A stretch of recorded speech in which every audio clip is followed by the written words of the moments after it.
I just want to welcome all of you here this evening for our State of the City update. And just a spoiler alert, the state of the city is excellent. So if you need to leave now, I guess you can, but if you want to hear some details about how great it is, stick around. But we are recording this evening, and we will start streaming it tomorrow, actually. And just to remind, I know a lot of you have had a chance. We've got, I think, just about every city department represented here. The booths will stay open for about a half an hour or so once the presentation is complete. And before I get going, I want to make some introductions from our current council members that are here with us. And they've all, of course, scattered. There's District 1, Jeff Bass. You can clap for him. Yeah. District 2, Mayor Pro Tem Deborah Morris. District 3, Ed Moore. And District 7, Dylan Hedrick. I think that's all of them that I saw. And we do have a former council member with us from District 1, Ricky McNeil. Where'd he go?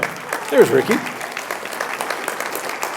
People who are used to be on, we refer to them as formerly honorable. And we also have from our Garland Independent School District Board of Trustees, Linda Griffin is here with us this evening. And lots of our, obviously we've got lots of staff members here, so thank you to all of them for coming out. We've got some of our senior staff. Our new city manager, Judd Rex, is somewhere. There he is. Assistant city manager, Phil Urrutia, there in the back. And a rare appearance by our city attorney, Brian England.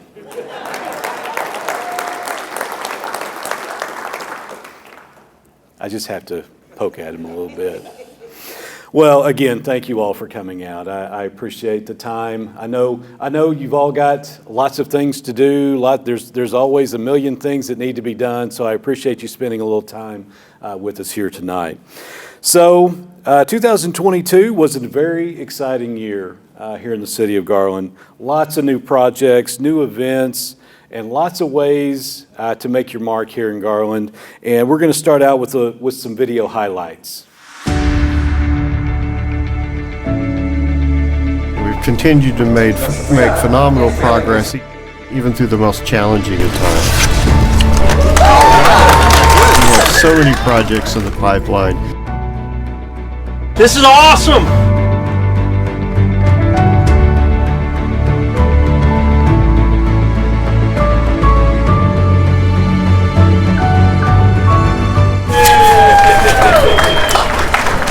To say this has been a long time coming is an understatement. People in the city of Garland have been advocating for this for many, many years now.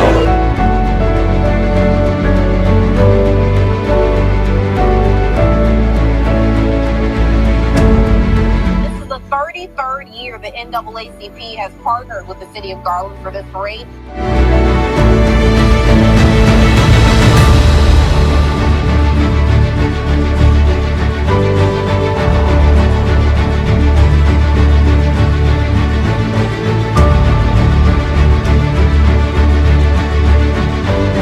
It's our 100 years of being in the water service business. The first well in Garland was a hand-dug well in the middle of downtown square. In Garland today, hosting its inaugural Juneteenth event. This is at Audubon Park. Garland, Texas, which actually has some of the best hotel rates in the Dallas-Fort Worth area.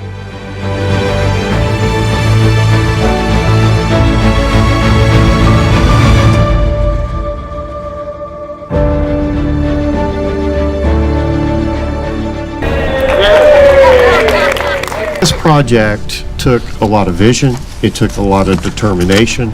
But the square has always been the heart of the city. It's our starting point, it's our origin point.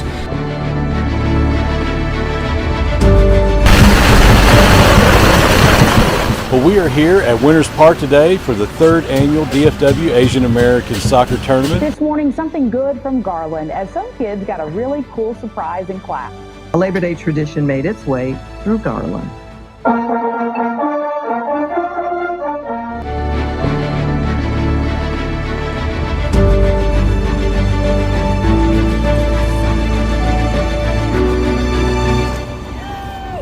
This is the bones of our city. Everybody's getting to where they need to go, and that was the whole point of the project.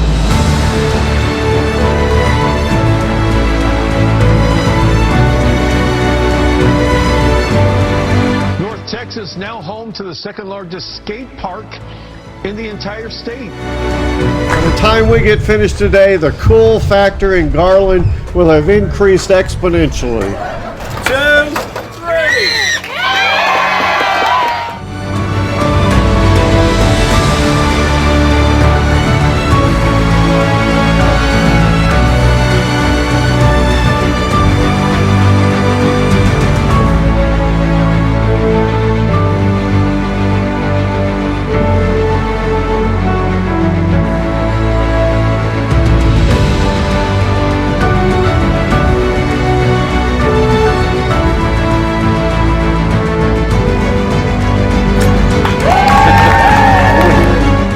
Dozens of small local businesses will be participating in Small Business Saturdays.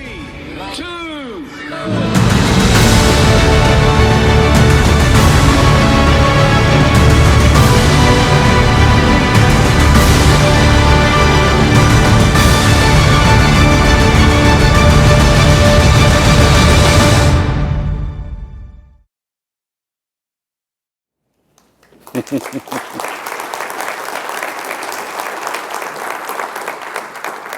You know, I could probably end this presentation right here, you know, with everything you just saw.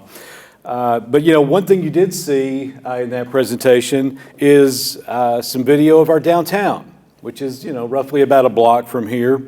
And believe it or not, we are more than halfway through that project. And we are on track for completion later this year, okay? And we know that... you know, people ask me, you know, I'm downtown, when, or they say, I can't wait for downtown to be done. And I'm like, you and me both. I cannot wait for that project to be completed, because it is really a legacy project that's going to transform downtown. You know, it's a community hub for locals. It's a destination for visitors. And it's not just the square. We have expanded out almost 14 blocks with updated streetscapes, sidewalks, street trees, and to really create a very connected sense to some of the blocks and making it really walkable and friendly. So I will tell you, I mean, we're not far enough along at this point to have a solid date. I can't tell you Thursday, the such and such at 7 o'clock, but we are going to have a huge celebration. So please stay tuned for information on that, because you are not going to want to miss it. 1, 2, 3.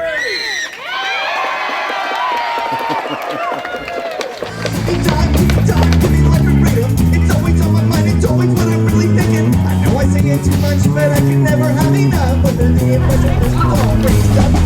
My mind, I can see how nothing's really coming. I'm so hoping to see that it wouldn't happen. I can't, I'm not the lead. All my friends are ready. Other strangers that I haven't quite met. So, as Mr. Bradford said, Garland's cool factor did go through the roof in 2022 with the opening of the Boneyard Skate Park in October. This is, as it said, this is the second largest park in the state of Texas, and it is open to every level of skater. And if you ask our Parks Department, when is it busiest, they will tell you any day that ends in Y. It is always busy, and I can tell you here recently we had this little ice storm, and we actually had someone out there on a snowboard. So. And another outdoor favorite here in the city is Firewheel Golf Park. We experienced a record-breaking year in 2022 with more than, get this, 115,000 rounds of play, which set a new record for the course and obviously boosted our revenues 13% above our budget predictions. The Firewheel Bridges course was once again recognized by Avid Golfer as one of the top premium public courses in the DFW area. And really, there's really not enough that can be said about our new animal shelter, which opened just a little over a year ago. It is a state-of-the-art animal shelter, and we have expanded our services and our resources. That's allowed us to grow our volunteer programs, all of our foster programs, and really has just stepped up and improved our ability to take care of the animals in our custody. Whether that is just the animals we bring in that are just adopted out, whether that is the animals that we can now house for animal cruelty cases, they are getting the top level of care. And since we've moved, we have seen more than 1,700 pet adoptions. We have housed well over 100 animals from cruelty cases. And we've also performed almost 800 sterilizations. It is a fantastic facility. And so, yes, you can always clap for the animal shelter, absolutely. So here are some more noticeable accomplishments from 2022. Garland provided $8.8 million in emergency rental assistance for more than 2,900 households impacted by COVID-19. Our Utility Customer Service Division implemented a new customer information and utility billing system to improve our customer access to billing and usage information. Garland Power and Light achieved its lowest residential rates when compared to similar rates in the Encore service delivery area. And by the way, you saw the one slide about the water department. GP&L is going to be celebrating its 100th birthday later this spring. And guess what? We're having a party, and you are all the guests of honor. So keep your eyes and ears open for that. We will certainly have information out about that. And then, again, Garland Water Utilities celebrated 100 years last year. And they kind of touched on it in the video. It's really a hand-dug well in the middle of the square that was 2,300 feet deep. And it serviced a 75,000-gallon underground storage tank. Now, today, we have 4 water towers. We have 8 ground tanks that can hold almost 47 million gallons of water. That's a lot of water. And I don't think we could hand dig a 2,300-foot well anymore these days. I don't think I want to participate. The Garland Police Behavioral Health Unit was created to bridge the gap between social services and Garland residents in need, whether that is from our homeless population or victims of violent crime or domestic crime. Our new gas-to-energy conversion at the Hinton landfill generated $1.5 million in new revenue for its first full year in operation. And you can talk to our folks later about that. I know that's a really brief description of what gas-to-energy is, but we have folks here that can explain it to you. It's an amazing process. And we had substantial completion of more than $47 million in public works improvement projects, including major roads, bike and trails, stormwater, wastewater utility projects, and really way more than I could ever cover this evening. And there he is. So just last week, we celebrated the countless innovations and accomplishments of our city manager emeritus, Brian Bradford. Now, he officially retires May 1st, and he will have 29 years of service to our city. He has guided us through many challenges and helped us usher in times of great growth and reinvestment. I will tell you, I think it was Thursday, Friday, I'm not sure. It was just a few days ago. And I have finally come to terms with Brian's retirement. I say that, I'll say that to you. I may have a few lingering problems with it, but I'm happy for my friend who is retiring after really an incredible career here with the city of Garland. He has set a path that we will be following for many years to come. So much thanks to our city manager emeritus.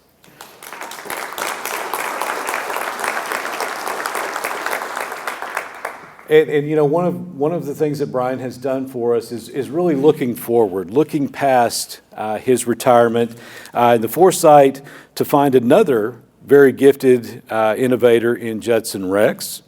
He joined Team Garland back in 2021 as an assistant city manager, and last month, your city council appointed Judd to the city manager's position.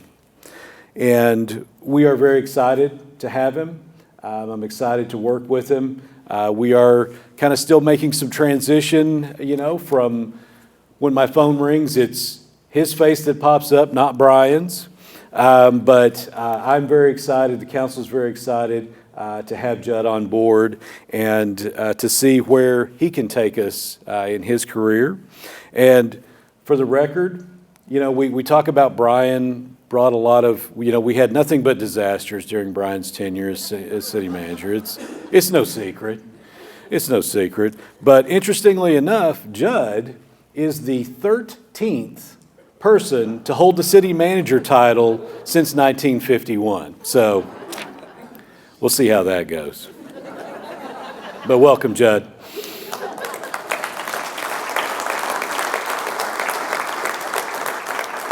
So as we look ahead to 2023, we are, believe it or not, we are in year 3 of our 2019 bond program.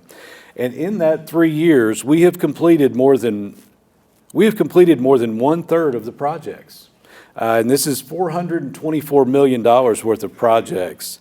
Another third are under construction now, with almost that many in design. And then we still have a few that we will come in, they sort of cycle through into that process. And one of those coming up is the much anticipated rebuild of the Holford Recreation Center and Aquatics facility. That'll begin construction this spring. And another popular project you saw some very entertaining highlights of is our playground replacement program. It's not very often that city council members have a chance to break in playground equipment, which we certainly did. And we have 5 more to go out of the 25 to be completed. And each one of those playgrounds is unique.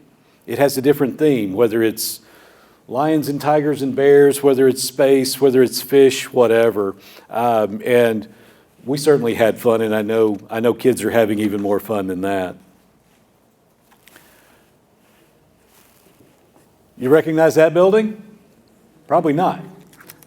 Probably not, because that is not how it looks right now.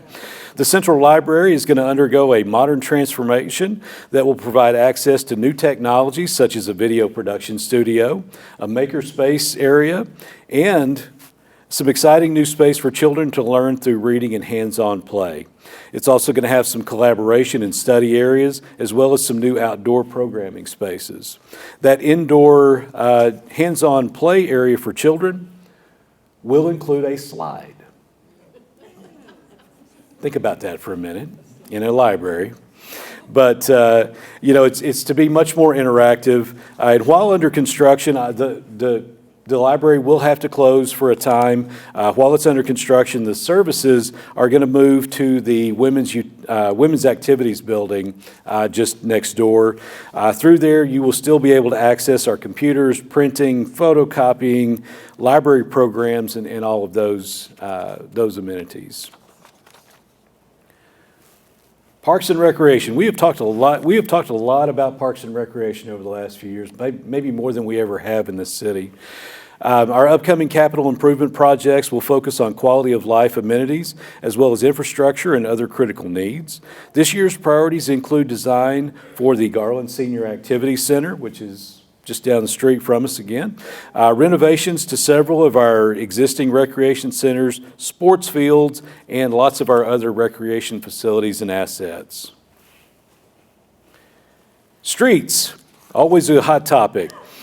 Transportation and street projects will increase roadway capacity in several areas, while also addressing traffic signal modernization, railroad improvements, which I know everyone is a big fan of. We're going to continue with that, and also paving of unimproved alleys, flooding, and drainage needs. 635 East. Who's been on 635? Willingly?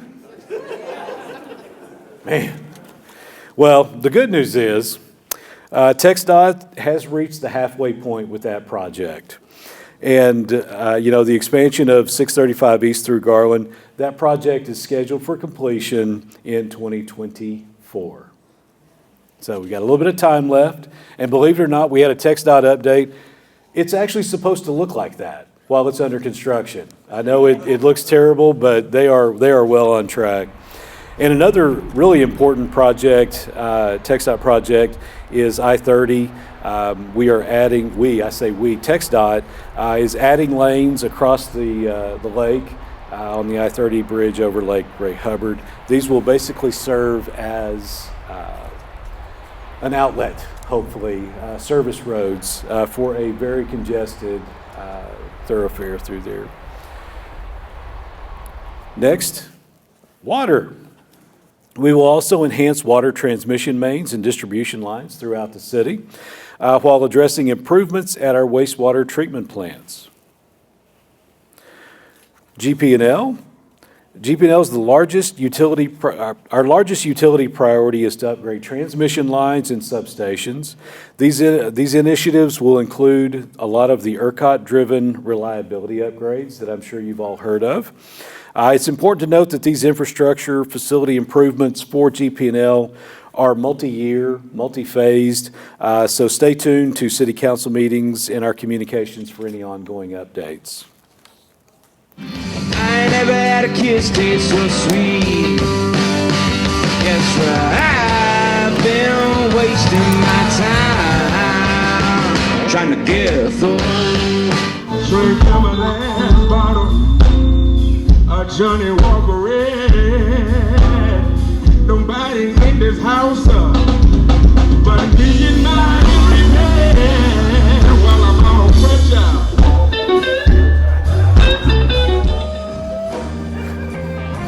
The best part of that video is Renee and Karma from our city secretary's office having a really fun evening.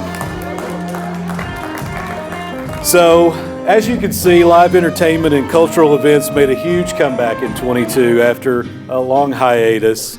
And we are going to continue that in the coming year. We're going to be celebrating Big Art Day, which is a partnership with GISD.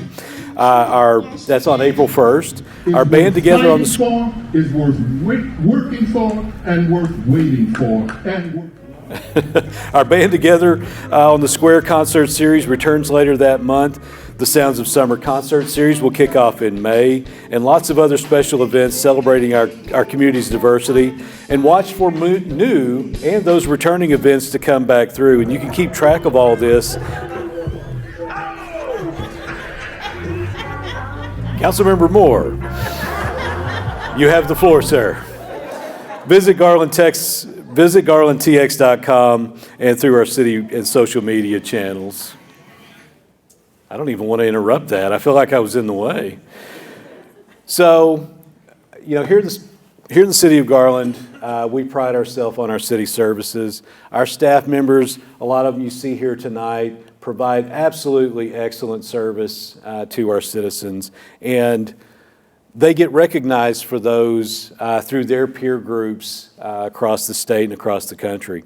In 2022, Garland earned state and national recognition for many special projects and overall excellence. The Texas Recreation and Park Society honored Garland with its statewide Gold Medal for Excellence Award.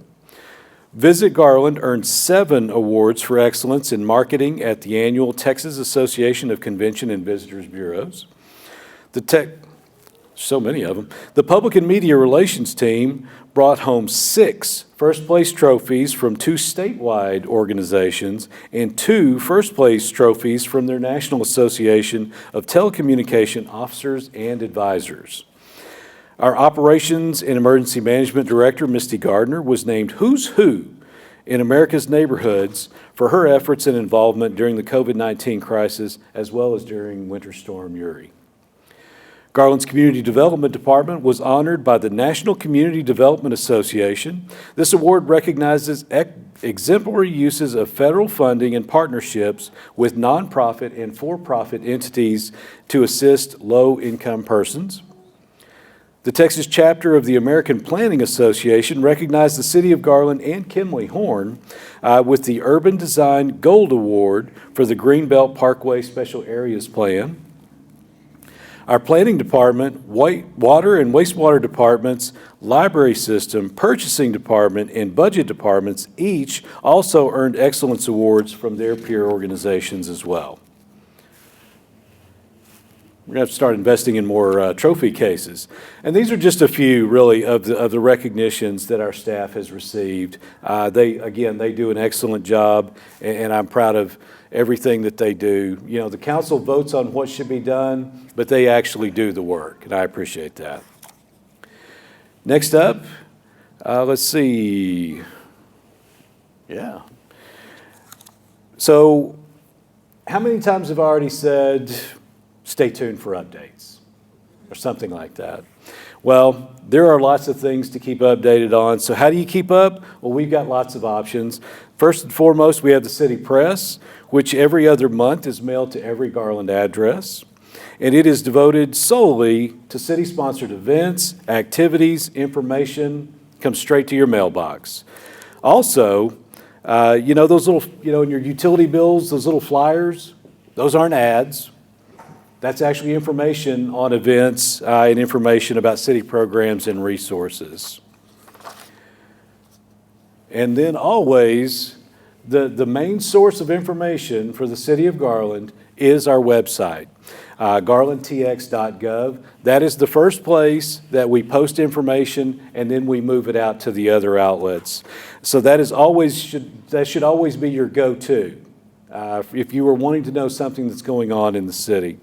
And while you're on the city's website, you can sign up for the Garland City Press Briefs. Those are weekly updates and announcements that come out in between publishing of the City Press. And you can also sign up for, and I strongly encourage, and so do those folks right there, that you sign up for the Garland Alert System. That gets you information on severe weather, public safety, and more. And there is a lot of critical information that we share through our folks in emergency operations.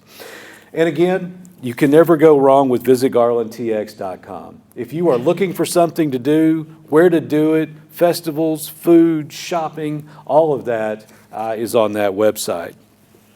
And so we, as I said, the city's website is the first go-to. And then we move that out to our social media platforms. And as you can pretty much see, we are active on all of them. And so you can get updates through those. However you choose to get your news, we can get it to you.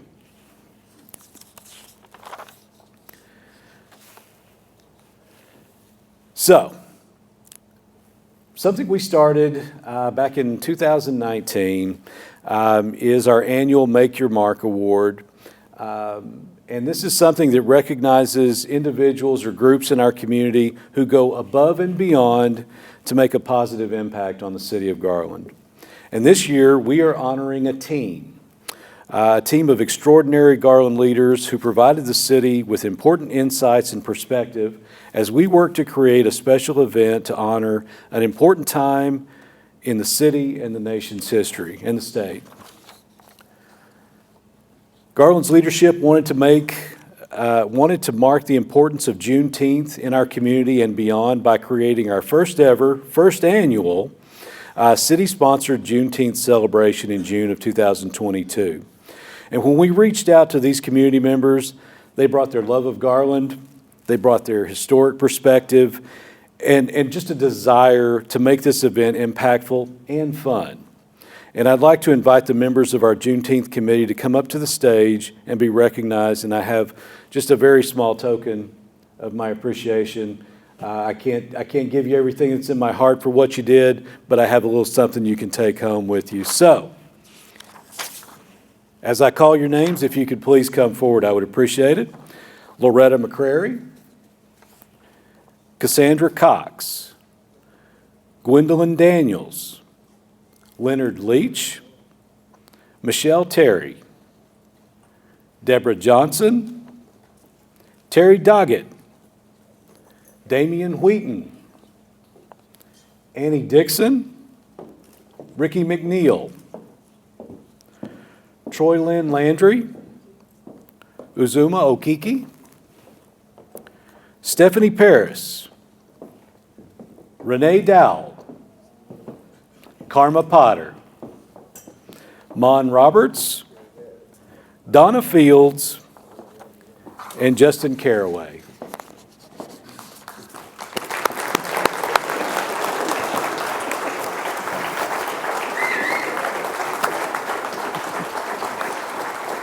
All right.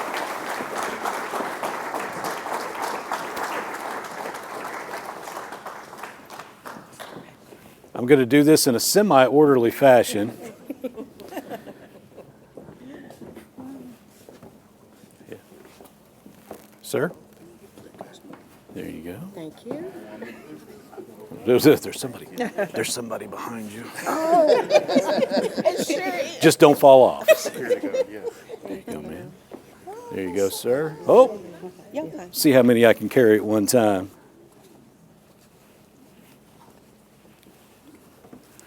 There you go.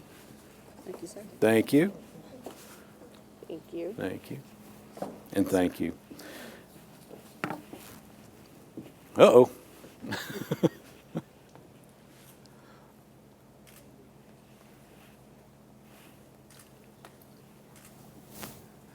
Very good. And so, don't leave.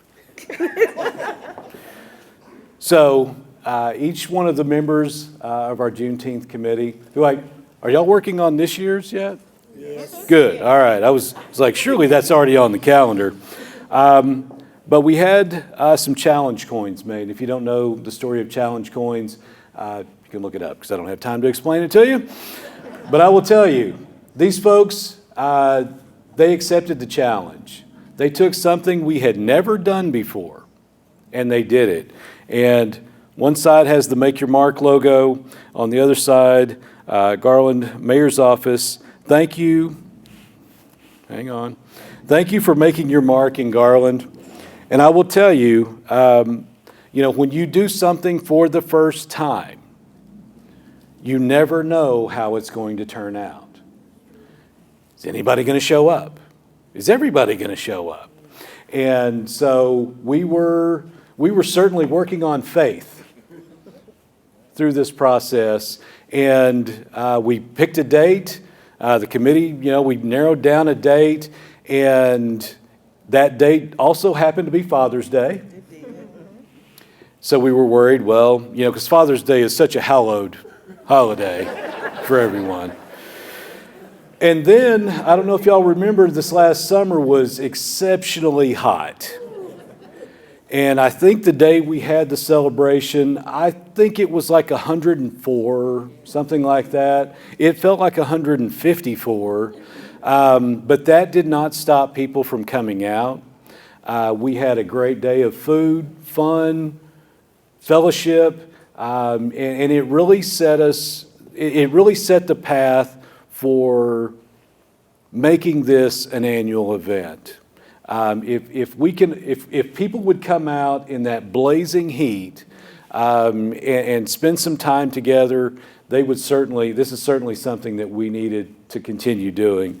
And so with that, I thank you all very much for what you did. You have brought something to the city that was long overdue. And I hope we continue. We'll have a second annual, third, fourth, 10th, and it will just continue. This is something that will just become part of the city. So thank you all very much. Thank you. Thank you.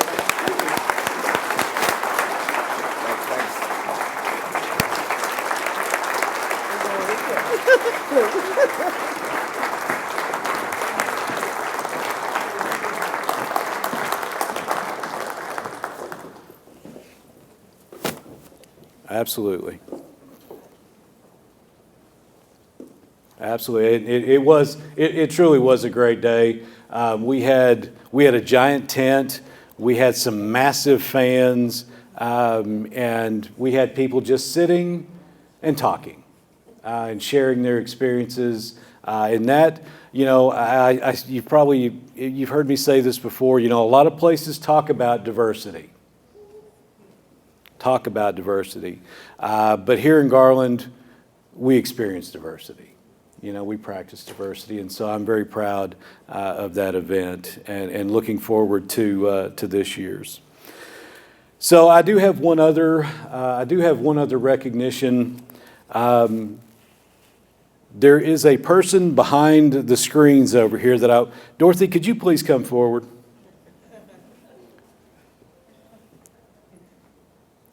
She's probably saying bad things about me behind that screen. Ladies and gentlemen, this is Dorothy White. And she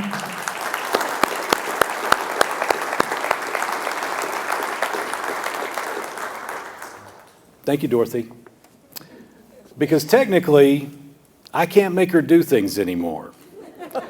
All of the information, all of the videos, the photos, the organization here tonight, and if you don't know, Dorothy has been with the city for a long time. She is our Director of Public and Media Relations. But she is no longer the Director of our Public and Media Relations. She is retiring from the public sector and moving to the private sector. And, Dorothy has built an awesome team here in Public and Media Relations. You see, these are the guys that are running around here tonight with cameras. She has built an awesome team. They have done some awesome work. They will keep doing it. And Dorothy, I think officially her last day was last week, but there was this little event here tonight. So I'm kind of borrowing her for a little bit. And Dorothy has helped me through a lot of things during the last several years, communications and the things that we do. And she has done a fantastic job. And I will. This is very similar to Mr. Bradford leaving. I'm happy for my friend.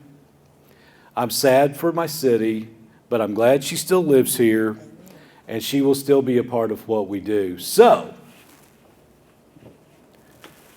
I'm going to go off the script a little bit here, as I already have, and actually Dorothy knows that I'm very prone to that.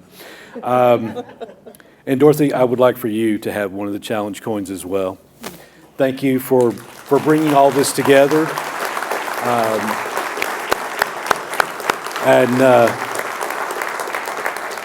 I guess next year I'll just have to contract you out and you can come help me with the state of the city. But thank you, Dorothy. Thank you. Very good. Well, before I break down into a puddle here with all the happiness, I want to thank all of you for coming out tonight. I want to thank our city staff for taking their time. I appreciate it. Again, thank you all and have a good night.